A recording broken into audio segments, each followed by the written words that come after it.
Hello students. In previous class I taught you about noun of English grammar, and in this class we will know about pronoun. Okay? And I will teach you in English and Hindi both. तो संज्ञा पिछली class में हमने पढ़ा था संज्ञा, और इस क्लास में हम पढ़ेंगे सर्वनाम। संज्ञा किसे कहते हैं मैंने बताया था, किसी व्यक्ति के नाम को, किसी स्थान के नाम को या फिर किसी वस्तु के नाम को संज्ञा कहते हैं, और उसके टाइप्स भी मैंने बताए थे। इस क्लास में हम पढ़ेंगे सर्वनाम क्या होता है और सर्वनाम के प्रकार क्या होते हैं, प्रकार कौन कौन से होते हैं और उनका वर्णन किस प्रकार होता है। ठीक है, आज हम पढ़ेंगे। तो आगे बढ़ते हैं। सर्वनाम क्या होता है? सर्वनाम यानी कि प्रोनाउन किसे कहते हैं? A word that replace noun, ऐसा शब्द जो संज्ञा को बदल सके उसे बोलते हैं सर्वनाम। या फिर हम कह सकते हैं कि ऐसा शब्द जो संज्ञा के स्थान पर उपयोग में लाया जाता है, ऐसे शब्द को सर्वनाम कहा जाता है। ओके स्टूडेंट, प्रोनाउन मतलब सर्वनाम। सर्वनाम, ठीक है। How many pronoun a noun can have, एक संज्ञा के कितने सर्वनाम हो सकते हैं? कितने हो सकते हैं? अनलिमिटेड, कोई लिमिट नहीं, मतलब अपरंपार, बहुत सारे। ठीक है, तो बहुत सारे सर्वनाम हम एक संज्ञा की जगह पे या फिर एक नाम की जगह पे हम बहुत सारे शब्दों का उपयोग कर सकते हैं। ठीक है, कैसे कर सकते? जैसे कि एग्जाम्पल के थ्रू देखते हैं। नाउन क्या है? संज्ञा। तो संज्ञा में मैंने आपको पिछली क्लास में बताया था, तो आपको समझ में आएगा कि एक नाम है कोई सा भी, जैसे कि मेरा नाम जगमीत कौर है। ठीक है, मेरा क्या नाम है? जगमीत कौर है। और जो मेरा नाम है तो मैं क्या हुई? संज्ञा। मैंने पहले बताया था किसी व्यक्ति के नाम को भी संज्ञा कहते हैं, तो जगमीत कौर क्या हुई? संज्ञा हुई। तो जगमीत कौर को हम किस किस नाम से बुला सकते हैं? जिस जिस नाम से बुला सकते हैं वो सब शब्द क्या कहलाएंगे? प्रोनाउन, यानी कि सर्वनाम कहलाएंगे। क्या कहलाएंगे? सर्वनाम कहलाएंगे। तो जगमीत कौर को हम किस तरीके से बुला सकते हैं? जैसे कोई मुझे, आपके लिए जैसे मैं क्या हुई? मैम, आप मुझे मैम बुलाओगे। ठीक है, मैं जिसकी बड़ी बहन हूँ वो मुझे क्या बुलाएगा? दीदी बुलाएगा। ठीक है, कोई मुझे बुआ बुलाएगा, जो मेरी नीस होगी मतलब मेरी भतीजी होगी वो मुझे क्या बुलाएगी? बुआ बुलाएगी। ठीक है, कोई आंटी बुलाएगा। तो सबके अलग अलग शब्द हैं जो कि जगमीत कौर को बुला रहा है। ठीक है, तो इसका मतलब जगमीत कौर, ये किसके बारे में? अगर आप मैम के बारे में बात कर रहे हो तो मैम कौन है? जगमीत कौर है। दीदी कोई बुला रहा है तो किसको बुला रहा है? जगमीत कौर। तो जगमीत कौर को कितने सारे नाम दे दिए? बहुत सारे नाम दे दिए। तो ये कितने हो गए? अनलिमिटेड, मतलब इसको बहुत सारे नाम दे दिए गए हैं। तो ये सारे नाम क्या कहलाएंगे? सर्वनाम। ठीक है, जो कि उनके नाम की जगह पे, किसी के नाम की जगह पे बोले जाने वाले शब्द कहलाएंगे। Okay, you got it? ठीक है, लेकिन एक समस्या है। क्या समस्या है? जो लैंग्वेज है, but according to language pronoun is divided into 3 person. जो हमारी भाषा है अंग्रेजी, ये भाषा कहाँ से आई है? अंग्रेजों ने दी। अब अंग्रेजों को थोड़ी ना पता था कि दीदी क्या होता है, बुआ क्या होता है, ये तो नहीं जानते कि रिश्ते क्या होते हैं, कौन से रिश्ते, कहाँ के रिश्ते। ठीक है, तो इन्होंने एक भाषा तैयार की है, इंग्लिश की लैंग्वेज, प्रॉपर लैंग्वेज। ठीक है, तो प्रॉपर इंग्लिश लैंग्वेज के according pronoun is divided into 3 person. सर्वनाम को 3 भागों में बांटा गया है, और वो भाग कौन कौन से? पर्सन, उन्हें क्या कहेंगे? उन भाग को क्या कहेंगे? पर्सन कहेंगे। ठीक है, 3 पर्सन्स में डिवाइडेड है। ठीक है, तो 3 पर्सन्स कौन कौन से हैं जिसमें प्रोनाउन को डिवाइड किया गया है? First person, second person third person. Okay, तो फर्स्ट पर्सन में क्या आएगा, आई वी, मतलब मैं और हम।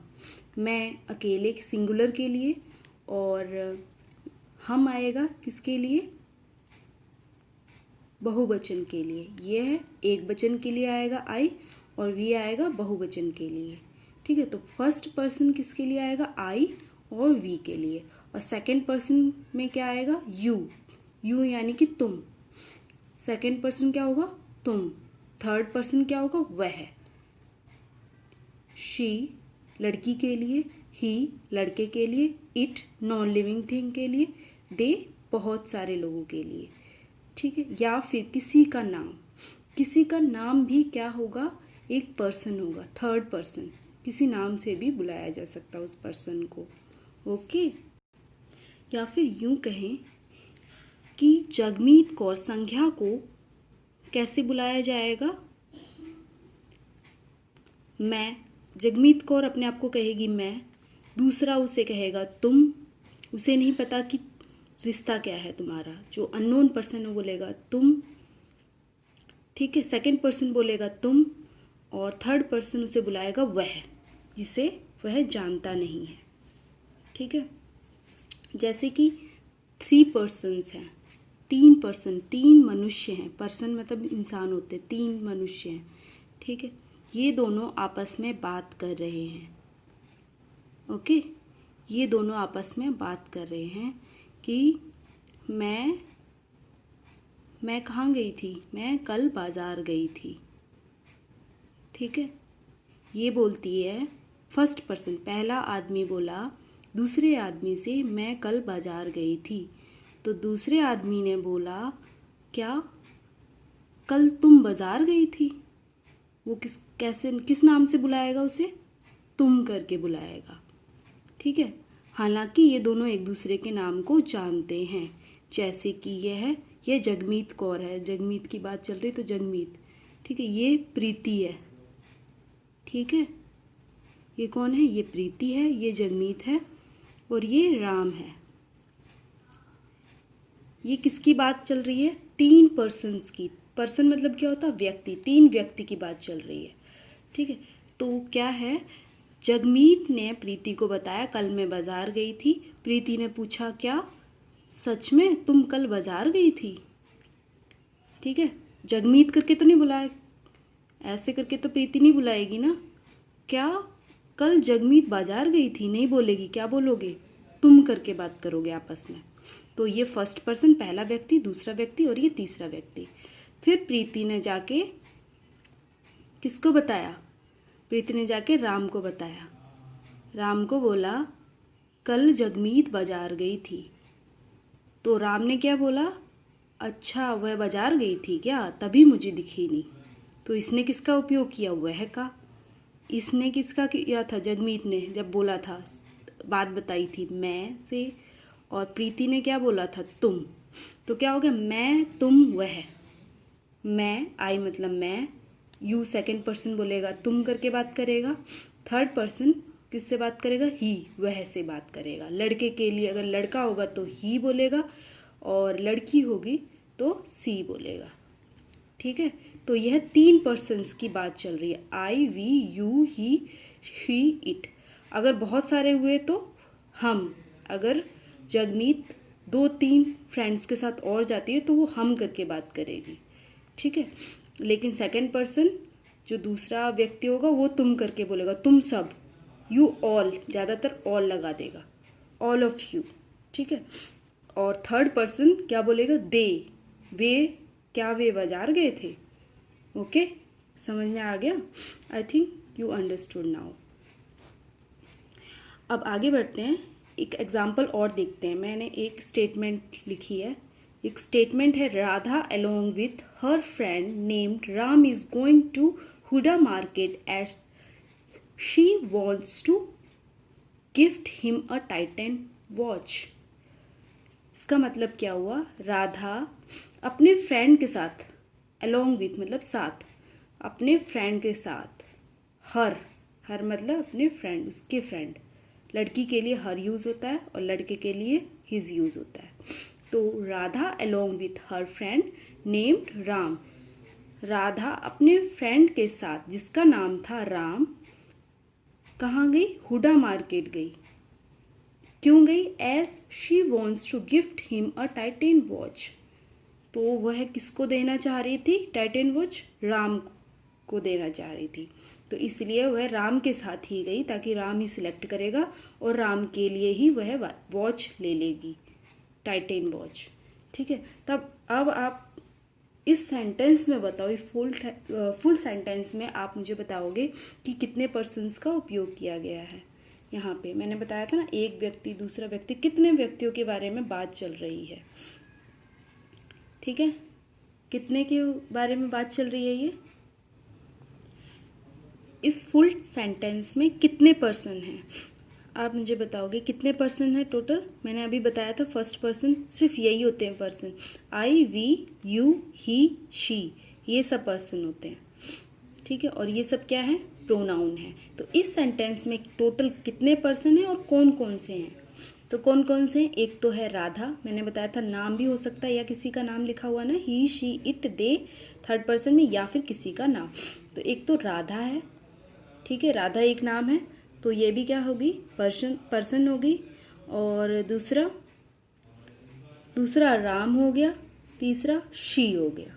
ठीक है, दो नाम और एक शी।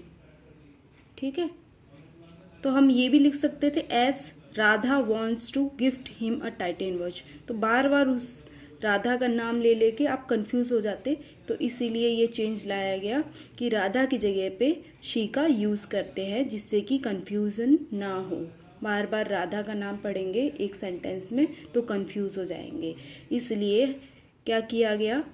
राधा की जगह पे शी का यूज़ किया गया। तो और ये शी क्या हो गई? क्या है शी? प्रोनाउन है। ठीक है, लेट्स मूव ऑन, आगे बढ़ते हैं। अब पता चल गया प्रोनाउन क्या होता है। अब पता करते हैं टाइप्स ऑफ प्रोनाउन। प्रोनाउन कितने प्रकार की होती है? ठीक है, पहला टाइप है प्रोनाउन का, सर्वनाम का, रिलेटिव प्रोनाउन, इन हिंदी संबंधवाचक सर्वनाम। हम पहला प्रकार सर्वनाम का पढ़ेंगे, वह क्या है? संबंधवाचक सर्वनाम। संबंधवाचक सर्वनाम में कितने आते हैं सर्वनाम? 4 टाइप्स के आते हैं। ठीक है, एक तो होता है हु क्या है? प्रोनाउन है। हुम क्या है? प्रोनाउन। विच क्या है? प्रोनाउन। और दैट क्या है? प्रोनाउन। तो ये 4 टाइप के प्रोनाउन हो गए, 4 टाइप के सर्वनाम हो गए। ठीक है, तो हु क्या है? हु किसके लिए आता है? अब सबसे पहले इनका एक्सप्लेनेशन डिटेल में पढ़ते हैं। हु कहाँ पे यूज़ होता है और हुम कहाँ पे इसका उपयोग किया जाता है, विच का कहाँ पे उपयोग किया जाता है और दैट का कहाँ पे यूज़ किया जाता है। इन सब का कहाँ कहाँ पे यूज़ किया जाता है वो आगे पढ़ते हैं। हु कर्ता के लिए उपयोग में लाया जाता है हु का। ठीक है, कर्ता को डिनोट करता है, वह कौन सा शब्द होता है? हु। हु का मतलब होता है जो कि। ठीक है, जो कर्ता क्या होता है, अब पता चलेगा कि कर्ता क्या होता है। कर्ता होता है जो मुख्य क्रिया करता है, वह क्या कहलाया जाता है? कर्ता कहलाया जाता है। ठीक है, मुख्य क्रिया करता है। एक सेंटेंस हम बनाएंगे तो उसमें सबसे ज़्यादा अहम भूमिका किसकी है, उसे क्या बोलेंगे? कर्ता। वही होता है कर्ता, उस सेंटेंस में कर्ता। इंग्लिश में उसको बोलते हैं सब्जेक्ट। ठीक है, सब्जेक्ट ऑब्जेक्ट आगे पढ़ेंगे ऑब्जेक्ट क्या होता है। फॉर एग्जाम्पल पढ़ते हैं, I am telling about the lady that was asking about me. मैं किसके बारे में बात कर रही हूँ? एक लेडी के बारे में बात कर रही हूँ, जिसके बारे में I am talking about the lady, मैं एक औरत के बारे में बात कर रही हूँ। वॉज आस्किंग अबाउट मी, जो मेरे बारे में पूछ रही थी। इसका मतलब ये है जो कि मेरे बारे में पूछ रही थी। अब हु का मतलब क्या होता है? जो कि होता है, और क्या होता है? कौन। 2 मतलब होते हैं हु के। ठीक है, तो इस सेंटेंस में कर्ता कौन हुई? किसके बारे में बात चल रही है सेंटेंस में? लेडी के बारे में बात चल रही है। किसके बारे में? लेडी के बारे में। मैं किसके बारे में बात कर रही हूँ? एक लेडी के बारे में जो मेरे बारे में पूछ रही थी। तो लेडी क्या हुई? कर्ता यानी कि सब्जेक्ट। तो हु किसके उपयोग में लाया जाएगा? लेडी के उपयोग में। लेडी के वर्ड को डिनोट करेगा। कौन करेगा? हु। लेडी के बाद आएगा हु। ठीक है, तो दैट नहीं आएगा, क्योंकि हु यूज होता है सब्जेक्ट को डिनोट करने के लिए। सब्जेक्ट का संबंध बताता है, सब्जेक्ट का संबंध बनाता है। सब्जेक्ट क्या है? कर्ता। सब्जेक्ट यानी कि कर्ता। ये अपने दिमाग में रख लो कि सब्जेक्ट क्या होता है? कर्ता। और कर्ता कौन होता है? जो सेंटेंस में मुख्य भूमिका निभाता है उसे कर्ता बोलते हैं। और हु किसके लिए उपयोग में लाया जाता है? कर्ता का प्रतिनिधि होता है, जो कर्ता के लिए उपयोग में लाया जाता है। कर्ता का संबंध बताए ऐसे शब्द को क्या बोलते हैं? हु। हु का मतलब होता है जो कि और कौन। आगे समझ में? ठीक है, तो यहाँ पे एक और एग्जाम्पल देखते हैं। The girl who stood first in the class is my friend. जो गर्ल थी मतलब लड़की है जो फर्स्ट आई है क्लास में, वह क्या है? मेरी फ्रेंड है। तो यहाँ पे पूरे सेंटेंस में किसके बारे में बात हो रही है? गर्ल के बारे में, लड़की के बारे में बात चल रही है ना, कि एक लड़की है वह फर्स्ट आती क्लास में, वो मेरी फ्रेंड है। जो फर्स्ट आई है क्लास में वो मेरी क्या है? फ्रेंड है। तो यहाँ पे किसके बारे में बात चल रही है? गर्ल के बारे में। तो कहाँ पे आएगा हु? गर्ल के बाद आएगा हु। ठीक है, लड़की जो कि फर्स्ट आई है, stood first in the class, class में फर्स्ट आई है। एक लड़की जो कि फर्स्ट क्लास में फर्स्ट आई है, वह मेरी फ्रेंड है। ठीक है, आगे समझ में हु का उपयोग कहाँ पे किया जाता है। अब आगे बढ़ते हैं। रिलेटिव संबंधवाचक सर्वनाम का एक और प्रकार, उसे बोलते हैं हूँ। अब जैसे हु किसके बाद आता था? कर्ता के बाद आता था, हु का उपयोग किया जाता था। वैसे ही हुम का उपयोग किसके लिए किया जाता है? ऑब्जेक्ट के लिए। ऑब्जेक्ट क्या होता है? कर्ता जिसके साथ क्रिया करता है उसे ऑब्जेक्ट कहते हैं। कर्ता यानी कि सब्जेक्ट, मतलब कि जो क्रिया कर्ता कर रहा है। कर्ता तो क्या हो गया? मुख्य भूमिका निभा रहा है, वह कौन हो गया? कर्ता। लेकिन किसके लिए कर रहा है वो क्या हो गया? ऑब्जेक्ट हो गया। जैसे कि यहाँ पे the girl who stood first in the class is my friend. ठीक है, तो माई मतलब मेरी, किसकी फ्रेंड है वो नहीं बताएगा तो पूरा सेंटेंस नहीं होगा कि किसकी फ्रेंड के बारे में बात चल रही है? माई। ठीक है, वैसे ही हुम, एक और एग्जाम्पल देखते हैं। Priya loves the baby whom she adopted a year back. Priya प्यार करती है बेबी को जिसको, हुम का मतलब क्या होता है? हुम का उपयोग दो शब्दों के लिए किया जाता है। एक तो होता है हुम का मतलब, इसके मतलब दो होते हैं, यानी कि एक होता है कौन, हुम, ठीक है, और एक होता है उसका मतलब जिसको। ठीक है, तो वह किसके लिए होता है? ऑब्जेक्ट के लिए उपयोग में लाया जाता है, या फिर ऑब्जेक्ट के बाद में इसका उपयोग किया जाता है। Priya loves the baby whom she adopted a year back। तो प्रिया बेबी को, बेबी मतलब बच्चे को प्यार करती है जिसको उसने अडॉप्ट किया, जिसको उसने गोद लिया था 1 साल पहले। तो प्रिया कौन होगी? यहाँ पे कौन है? मुख्य भूमिका कौन निभा रहा है? प्रिया ही प्यार करती है बेबी को, और अडॉप्ट भी प्रिया ने किया। तो प्रिया कौन होगी? सब्जेक्ट होगी, क्योंकि सबसे ज़्यादा अहम भूमिका कौन निभा रही है सेंटेंस में? प्रिया निभा रही है। और किसके बारे में बात कर रही है प्रिया बात कर रही है बेबी के बारे में। जिसके बारे में वह बात कर रही है वह क्या होगा? ऑब्जेक्ट होगा। तो बेबी क्या हो गया? ऑब्जेक्ट हो गया। तो प्रिया के बाद हुम नहीं आएगा, किसके बाद आएगा? बेबी के बाद हुम आएगा। ठीक है, तो ऑब्जेक्ट का प्रतिनिधि कौन करता है? हुम। और इसका डिफरेंस देख लो हु और हुम का। और हु का प्रतिनिधि कौन करता है? सब्जेक्ट। आगे समझ में? किसी भी सब्जेक्ट के बाद हु लगेगा और किसी भी ऑब्जेक्ट के बाद whom लगेगा। सेंटेंस के ऊपर होता है, जिस सेंटेंस को ये क्या कर सके, फुलफिल कर सके। ओके, आगे बढ़ते हैं। आगे रिलेटिव प्रोनाउन के थर्ड टाइप को पढ़ते हैं। वो क्या होता है, विच।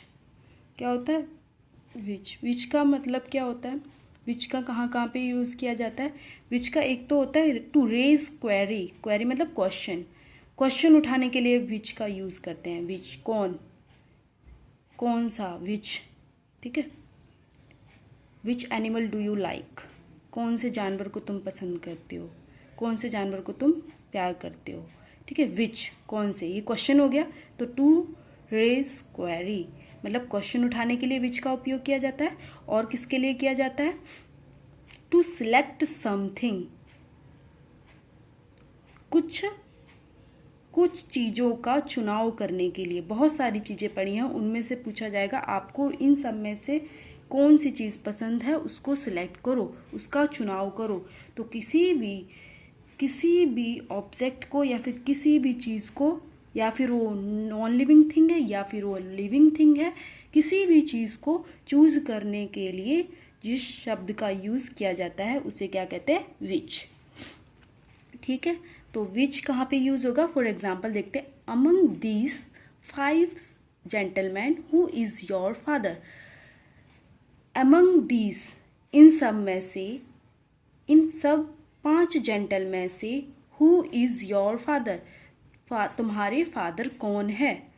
तो हु भी, अब आप कहोगे हु का भी मतलब कौन होता है, विच का भी मतलब कौन सा होता है।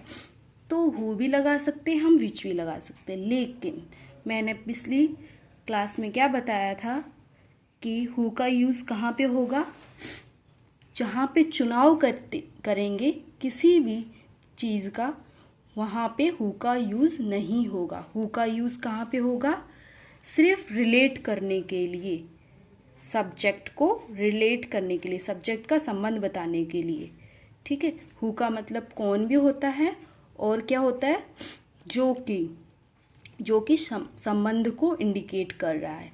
और वह किसके बाद आता है, सब्जेक्ट के बाद आता है, जो मेन भूमिका निभा रहा है एक सेंटेंस के अंदर। Okay, you got it. तो हम यहाँ पे हु का यूज़ नहीं करेंगे, यहाँ पे किसका यूज़ करेंगे, यहाँ पे करेंगे विच का यूज़। और विच किसके लिए होता है, नॉन लिविंग थिंग के लिए भी होता है और लिविंग थिंग के लिए, मतलब जो अजैविक वस्तुओं के लिए भी और जैविक के लिए। तो ये क्या है, जैविक है। जेंटलमैन, इंसान के बारे में बात करें तो ये इंसान क्या होते हैं, लिविंग थिंग होते हैं, ठीक है। तो यहाँ पे किसका यूज़ होगा, विच का। एनी डाउट, अब समझ में आ गया। Among these 5 gentleman which will come in this sentence, ठीक है। तो कभी भी अमंग दीज 5 जेंटलमैन क्वेश्चन पूछेंगे, डैश इज़ योर फादर, तो हु मत लगाना, क्योंकि हु का भी मतलब कौन होता है और विच का भी मतलब कौन होता है, तो कंफ्यूज हो जाएंगे बच्चे, ठीक है। अब कंफ्यूज मत होना, इधर क्या आएगा, जब भी सिलेक्ट करना हो कुछ भी चीज़, या फिर वह नॉन लिविंग थिंग है या फिर लिविंग थिंग है, तो वहाँ पे विच का यूज़ ही करना है। ओके, तो यह किसका टाइप था, यह था संबंधवाचक सर्वनाम का, यानी कि इंग्लिश में बोलते हैं रिलेटिव प्रोनाउन का थर्ड पार्ट, इसे कहते हैं which. Okay, now we will move on fourth part of relative pronoun, यानी कि चौथा पार्ट पढ़ते हैं जो कि संबंधवाचक सर्वनाम का है। वह कौन सा है, दैट। अब दैट कहाँ पे यूज़ में लाया जाता है, दैट कहाँ पे यूज़ में लाया जाता है, फॉर पॉइंट आउट, उंगली करना। किसी भी वस्तु को हम उंगली करते हैं या फिर किसी भी मनुष्य को उंगली करके पॉइंट आउट करते हैं, वहाँ पे किसका यूज़ किया जाता है, दैट का। For example, that book is mine, वह बुक मेरी है। क्या बोलते हैं, वह बुक मेरी है। उंगली करके बताने की ज़रूरत नहीं है, ऐसे भी बोलोगे दैट बुक इज़ माइन, तो समझ में आएगा कि वह उसको इंडिकेट कर रहा है, उसको पॉइंट आउट कर रहा है, उसको हाईलाइट कर रहा है कि यह वह बुक जो दूर रखी है वह टेबल पे, वह किसकी है? मेरी है। माइन मतलब मेरी। तो फॉर पर्टिकुलर टर्म, ठीक है। तो पर्टिकुलर के लिए जो पर्टिकुलर है पहले से ही फिक्स्ड है, उसको क्या किया जाता है? टू बिकम देम स्पेशल, उसको स्पेशली उसको इंडिकेट किया जाता है कि यह बुक या फिर वह बुक मेरी है। दिस कहाँ पे यूज़ होता है? दिस अगर कोई भी सब्जेक्ट, कोई भी ऑब्जेक्ट, कोई भी चीज़ हमारे पास रखी है तब हम दिस का यूज़ करेंगे, और जब भी कोई भी चीज़ हमसे दूर रखी है वहाँ पे दैट का यूज़ करेंगे। दोनों का मतलब, इसका मतलब दिस का मतलब यह होता है, दैट का मतलब वह होता है। आई थिंक सबको पता होगा ये तो, ठीक है। That boy is my brother, वह लड़का मेरा भाई है। ये भी इंडिकेशन है यहाँ पे भी। तो इंडिकेशन के लिए किसका यूज़ किया जाता है? उंगली करके, जहाँ पे उंगली का उपयोग करें तो वह, वहाँ पे क्या यूज़ किया जाता है? वह का यूज़ किया जाता है। ओके, और दूसरा आगे देखते हैं। आफ्टर और दैट का यूज़ कहाँ पे किया जाता है? पहला तो हमने देख लिया for point out. Point out के एग्जाम्पल समझ लिए। पॉइंट आउट का मतलब कहाँ पे है? उंगली करके बताना कि यह मेरे ही है, ठीक है, कोई भी वस्तु को। और दूसरा कहाँ पे यूज़ होता है? After superlative degree. Superlative degree का क्या होता है? जिसमें कंपैरिजन हो, किसी भी दो ऑब्जेक्ट का या फिर दो सब्जेक्ट का जहाँ पे कंपैरिजन हो, ऐसे वर्ड्स क्या कहलाते हैं? सुपरलेटिव डिग्रीज कहलाते हैं। तो कहाँ पे यूज़ होता है? जहाँ पे कंपैरिजन चल रहा हो वहाँ पे भी दैट का उपयोग किया जाता है, दैट का यूज़ किया जाता है। फॉर एग्जाम्पल देखते हैं, Radha is the tallest girl that I have ever seen. Radha सबसे छोटी या सबसे लंबी लड़की है जिसे मैंने देखा, ठीक है। तो सबसे कंपैरिजन हो गया कि सबसे छोटी या फिर सबसे बड़ी है ये लड़की, ठीक है। तो यहाँ पे किसका यूज़ आएगा? दैट का। जैसे कि Radha is the tallest girl that आ गया। तो जहाँ पे सुपरलेटिव डिग्री है, सुपरलेटिव डिग्री यहाँ पे क्या आ गई? टॉलेस्ट, शॉर्टेस्ट, ये सब क्या है? Superlative degree. तो उसके बाद दैट का यूज़ किया जाता है। कहाँ पे यूज़ किया जाता है? सुपरलेटिव डिग्री के बाद दैट का यूज़ किया जाता है, ठीक है। अगर यहाँ पे स्मॉलेस्ट होता, Radha is the smallest girl, फिर आगे सेंटेंस को अगर बढ़ाना हो, that I have ever seen, that, ठीक है। आगे समझ में, वहाँ पे किसका उपयोग किया जाएगा? दैट का यूज़ किया जाएगा। 5th वन हमारा लास्ट है। टाइप किसका टाइप पढ़ रहे थे? रिलेटिव प्रोनाउन का टाइप पढ़ रहे थे। हुज। हुज का मतलब क्या होता है? चीज़ किसकी है। हुज का यूज कहाँ पे किया जाता है? यह चीज़ किसकी है, यह बताने के लिए या फिर पूछने के लिए चीज़ किसकी है, तो उसके लिए कहाँ क्या यूज़ किया जाता है? हुज का यूज़ किया जाता है। जैसे for example, whose books are these, वह बुक्स किसकी हैं। हुज पेन इज दिस, यह पेन किसका है। तो किसका, जहाँ पे किसका का उपयोग हो वहाँ पे हुज का उपयोग किया जाता है। आगे समझ में? तो हमने अभी तक क्या क्या पढ़ लिया? रिलेटिव प्रोनाउन पढ़ लिए हैं, ठीक है। हु, हुम, हुज, विच, दैट, ये सब पढ़ लिया हमने कि कहाँ पे किस किस का उपयोग किया जाता है और इनके बीच में डिफरेंस क्या है। अब कंफ्यूज तो नहीं होगे, because they are similar words whose meanings are little bit similar to each other. Okay, तो इनके वर्ड्स के मतलब क्या होते हैं? सिमिलर होते हैं, लगभग क्वेश्चंस के लिए यूज़ किया जाता है, इसीलिए कन्फ्यूज़न होती है।